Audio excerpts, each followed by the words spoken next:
Allah, Allah. Oh, say, can Allah. You see? Assalamu alaikum, brothers. Wa alaikum assalam. Let's go.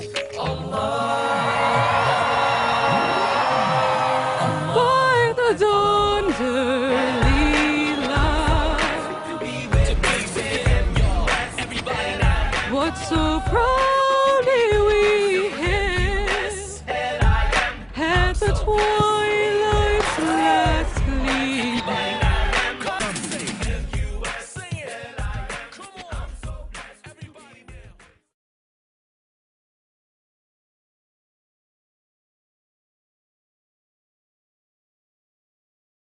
May the peace and mercy of God be upon each and every one of you.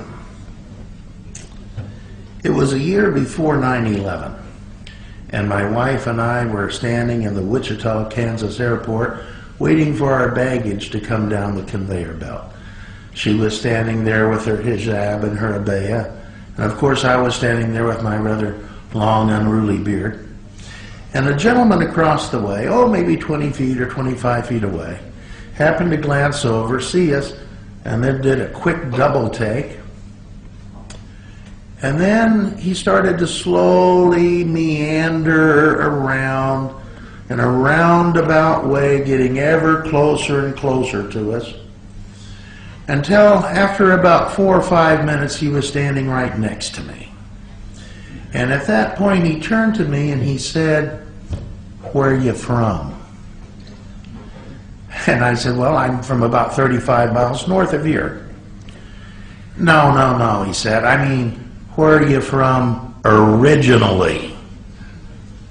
I said, "Well, I was born 30 miles north of here." Well, you could see the puzzled confusion cross his face, and he started to turn and walk away, and then you could see the light bulb going off above his head, and he turned back with sort of a triumphant look on his face, pointed at my wife and said, "Well, where's she from?" And I said, "Well, she was born 40 miles north of here." And at that, he just shook his head and walked away. I trust you see what was going on. He had correctly identified my wife and me as being Muslims. And having done that, he immediately wanted to rob us of our American identity and our American heritage. It was as though if you're a Muslim, you can't possibly be an American, especially not a natural-born American. Unfortunately, in America, there is an extremely prevalent myth that Muslims first arrived on the shores of America sometime in the latter half of the 20th century.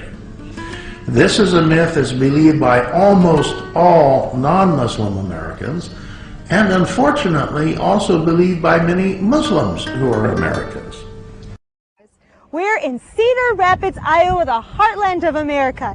It is a place you'd expect to find Lutherans, but Cedar Rapids is also home to the oldest standing place of worship for Muslims in North America.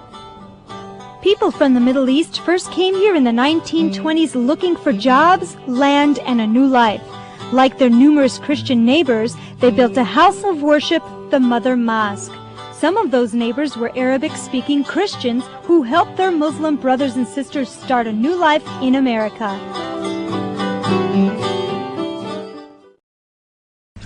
The reality is, however, far, far different from that myth. The reality is that we Muslims have been in America all along. Mention America and Islam and most people think of irreconcilable conflict, but I suspect that's not the whole story.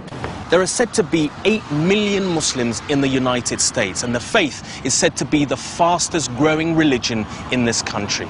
And the roots and history of Islam are longer than most people are aware of.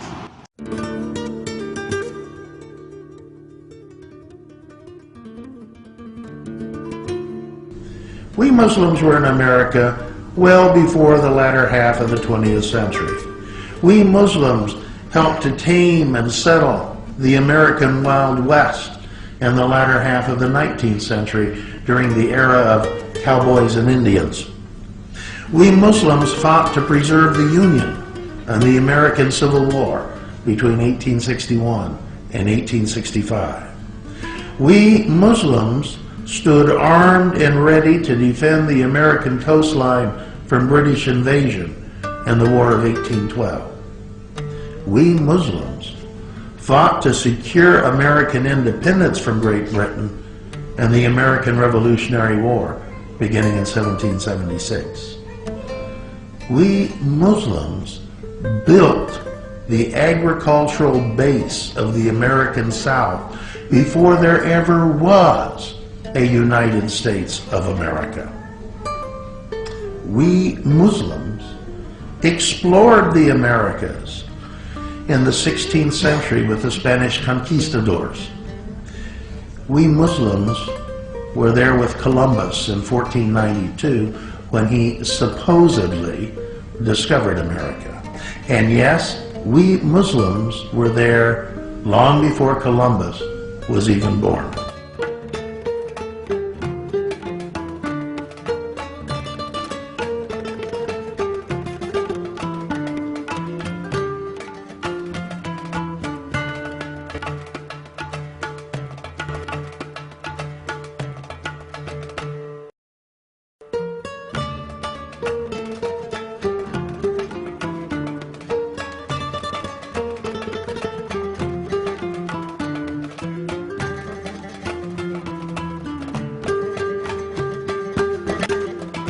In the year 711 AD, Muslim forces invaded Spain and created a society so rich and so powerful it was the envy of the known world.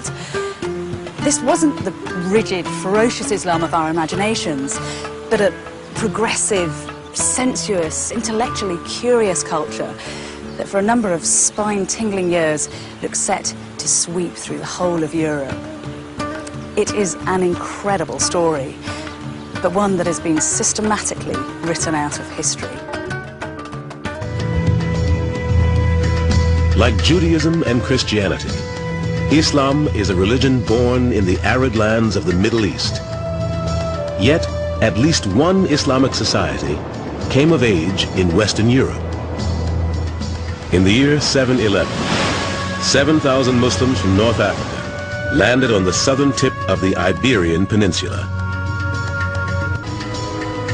It was here, in Spain, that Islam gave shape to a truly remarkable civilization. A civilization is judged by its libraries, by its public baths, by its open debate, by the interaction of cultures and freedom and tolerance. And here we had exactly these things 1,000 years ago in Spain.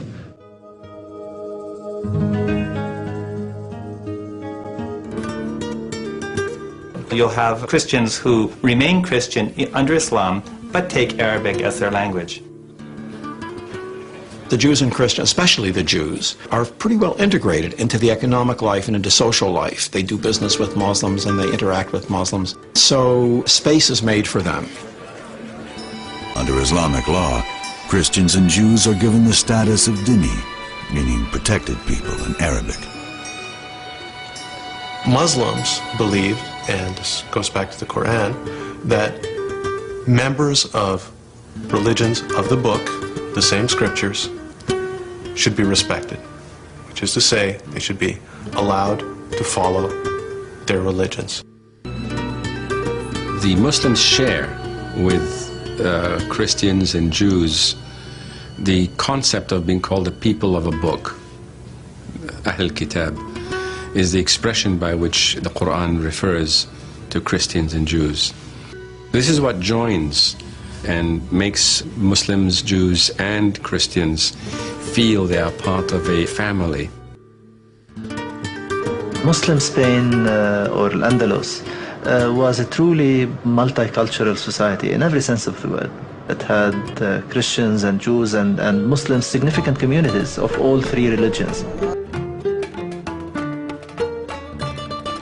In this region, today known as Andalusia, Muslim architects built the captivating terracotta courtyards and the breathtaking mosques of Cordoba and Seville.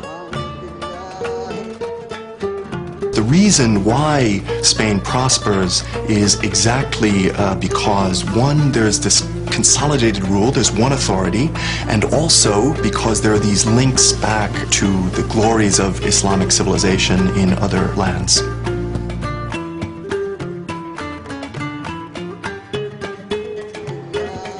The West would call the Muslims who settled here the Moors, and they would bring Islam to a new cultural zenith in Spain.